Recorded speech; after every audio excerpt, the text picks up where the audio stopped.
Hello students. In the last lecture we had discussed multinomial model, but many students told me that it was not clear and they had some doubts. So I have prepared another set of notes on the same topic, multinomial model. Let us go through them quickly. So when do we come across multinomial model? So suppose we have random observations which are to be classified on the basis of some categorical variable into certain categories. So say sales. So this categorical variable, suppose it has k different levels. So the observations will be classified into k cells. So what can be a typical example of multinomial model? So suppose the number of students who have got admitted to the Department of Statistics at Pune University, suppose their entrance scores are to be classified on the basis of say low, medium and high.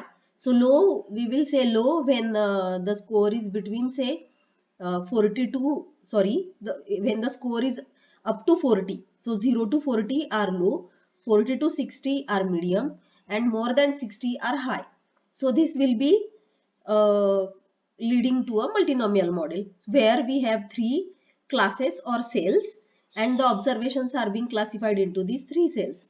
So suppose around 700 students have appeared for the entrance examination, then scores of these students will be classified into these three categories as per the definition of the categories or classes or cells.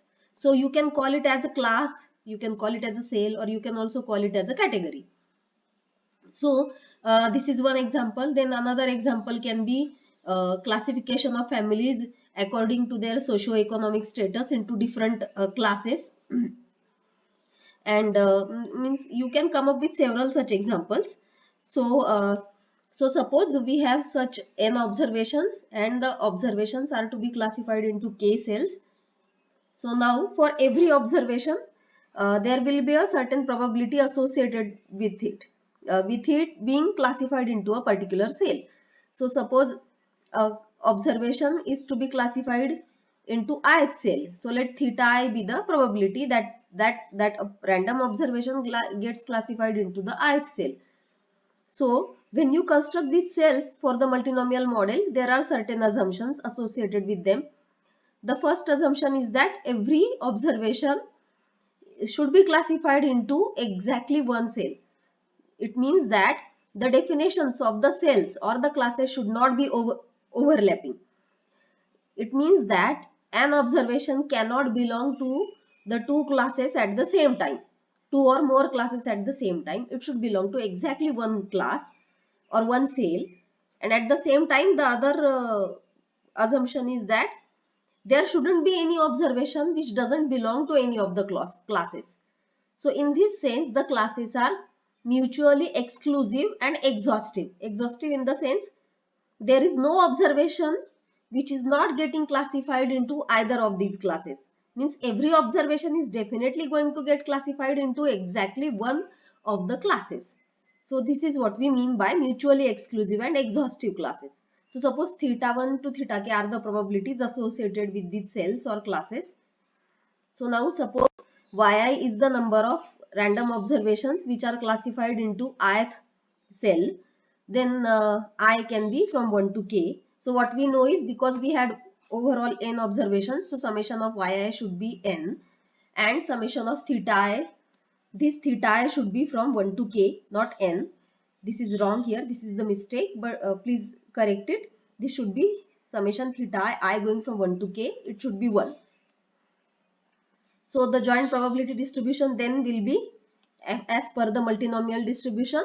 It will be like this: n factorial upon y1 factorial, y2 factorial up to yk factorial, product of theta I raised to yi, I goes from 1 to k.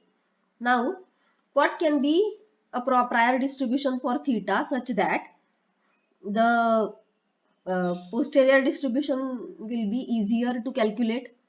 There can be several ways to judge this. So suppose the observations are being classified into these categories independently, then we can assume theta is to be independent random variables. So suppose pi of theta I is the prior distribution of theta I, Then the joint prior distribution will be simply product of these pi theta i's. So so theta I, because it's a probability, so theta I will be between 0 and 1, and because we are assuming independence of theta I, so joint distribution is simply product of marginal distributions. So it will be like this. Now, so if we have this assumption, then the joint distribution of y and theta will be like this. Simply the product of the conditional distribution of y given theta and the joint prior distribution of theta is, which is like this. Now, since we know that the posterior distribution is proportional to the joint distribution of y and theta, so the posterior distribution will be proportional to only. Now we should consider the terms containing thetas. So the terms containing thetas are theta I raised to yi and pi of theta I, and product over I going from 1 to k, this being a constant. So the posterior distribution will be proportional to this. So this will be the if we evaluate the proportionality constant, then this will be the joint posterior distribution of theta i's. If we have prior distribution such that theta i's are independent. So any prior distribution where theta i's are assumed to be independent random variables will work like this. Right now, because we don't know exact expression for pi theta I, so we don't have exact expression for the posterior distribution. But if we take a particular case, we may end up getting a nice expression for the posterior distribution. So we have assumed uniform distribution. So suppose theta i's are uniformly distributed over the interval 0 to 1, then pi theta I will be simply 1, and then following this same argument, the posterior distribution, this pi theta I will be simply 1. So posterior will be proportional to product of theta I raised to yi. So now how do we uh, how do we estimate the exact posterior distribution? So notice that if you recall the definition of Dirichlet distribution, which we have studied while studying ST103 probability distributions, you can easily identify this distribution. This is nothing but the Dirichlet distribution with parameters y1 plus 1, y2 plus 1 and so on up to yk plus 1, and the other parameter is obviously k. So this posterior distribution is nothing but, comparing it with the Dirichlet distribution, I can easily get this constant as like this. So the posterior distribution is gamma of summation of yi plus 1 upon product of gamma of yi plus 1 theta I raised to yi, where summation of theta I must be 1. Each theta I should be between 0 to 1 for every I from 1 to k. So thus if you start by assuming uniform prior distribution and independence of theta i's, you end up getting Dirichlet distribution as the posterior distribution of theta i's. What do you think? Is the independence retained here? Posterior independence of theta i's, because a priori means when we constructed prior distribution, theta i's were assumed to be independent.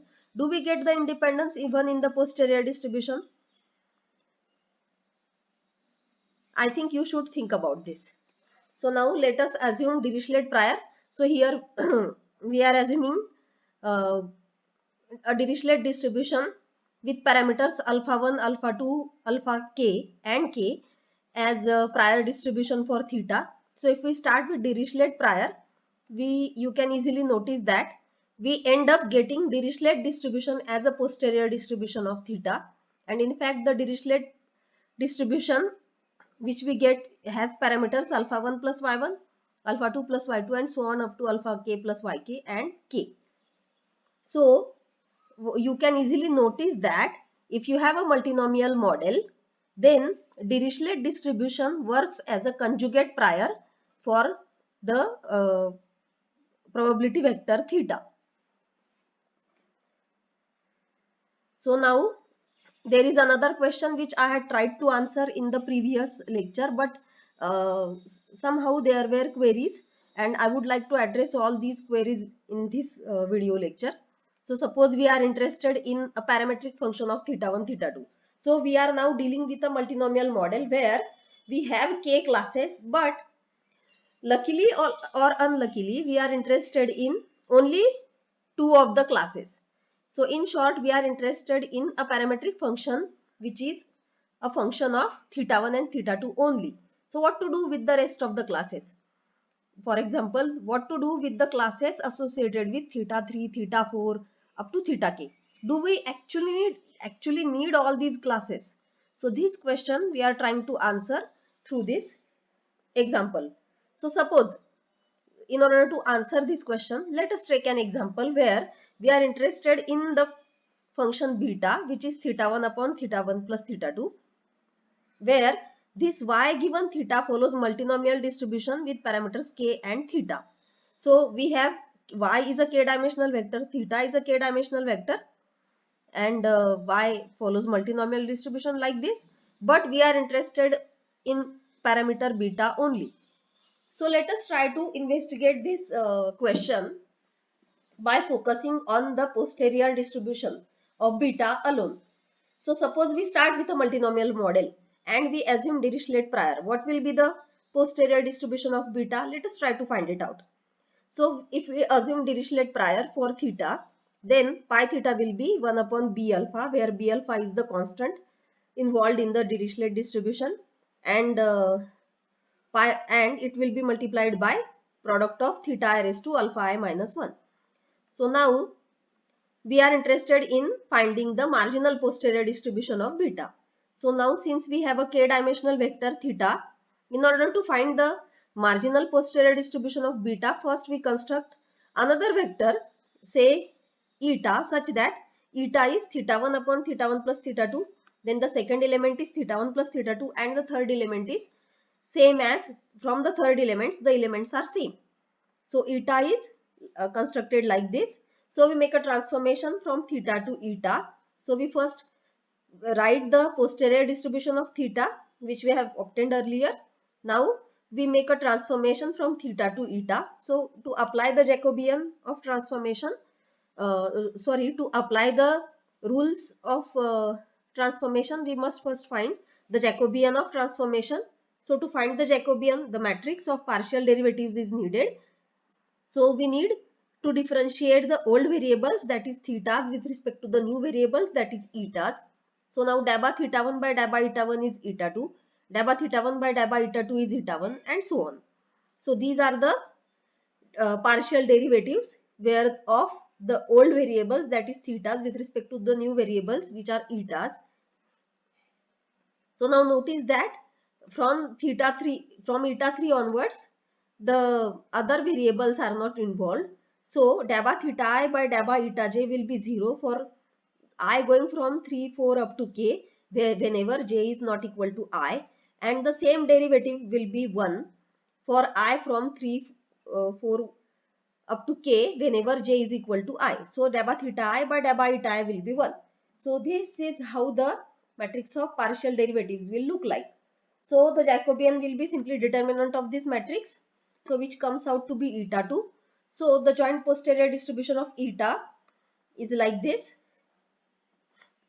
pi of eta given y is this: eta 1 eta 2 raised to alpha 1 plus y1 minus 1, eta 2 into 1 minus eta 1 raised to alpha 2 plus y2 minus 1, eta 1 into eta 2 raised to alpha 1 plus y1 minus 1, and this product of eta I raised to alpha I plus yi minus 1 into eta 2.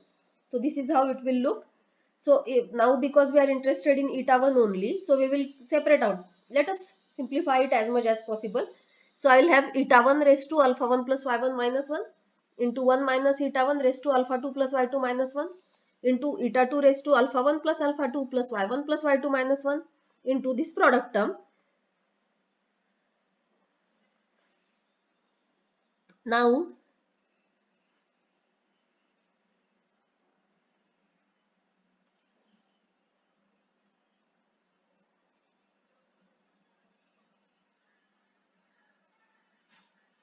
notice that there is a minor mistake in this. In this product term should start from 3. I should be from, in this expression, I should start from 3 and not 1. Even in this above expression, this product I goes from, instead of 1, it should be 3. So please make this correction. So the rest of the expression is correct. So now because we are interested in the posterior distribution of eta 1, there are only two terms which contain eta 1, which are these. eta 1 raised to alpha 1 plus y1 minus 1 into 1 minus eta 1 raised to alpha 2 plus y2 minus 1. So you can safely say that the marginal posterior distribution of eta 1 is proportional to these two terms, product of these two terms. So you can easily identify the posterior distribution. It is nothing but beta distribution with parameters alpha 1 plus y1 and alpha 2 plus y2. So the zeta 1 given y follows beta with parameters alpha 1 plus y1 and alpha 2 plus y2. So now the question was, can we get a better model? What does it mean? It doesn't mean that you are going to change the posterior distribution. Posterior distribution will be the same, but there in the model we are unnecessarily dealing with k parameters. Instead, can we deal with less number of variables and so less number of parameters so that the calculations will be easier. So since here the distribution of theta 1 plus theta 1 upon theta 1 plus theta 2, which is nothing but beta, depends only on y1 and y2.